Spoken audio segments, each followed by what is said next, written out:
ধান তো বেচার দরকার, যাই ব্যাপারীর সাথে একটু বসে কথাবার্তা বলি কত কি দেয়।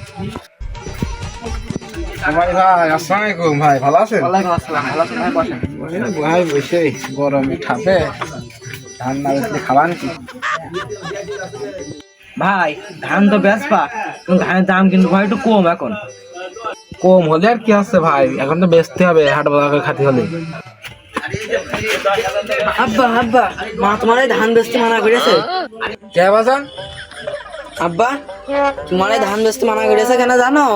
তুমি বলে ওই পাড়া সাদিয়া আন্টি সাজা বলে নাং করতে যাবা, তাইতে তোমার মা মা আমার কাছে আবার কইয়ে দেবে। হ্যাঁ টাকা আছে, তোর কথা খাইলে কিটা? এটা তোর মা মিশে কথা খাইছে।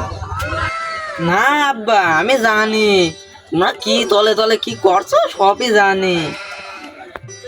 আরে বাজান, তোর সাদি আন্টির একটা মেয়েও আছে, সব দুইজনে একসাথে যাই। চল চলো চলো আব্বা, চলো চলো চলো চলো।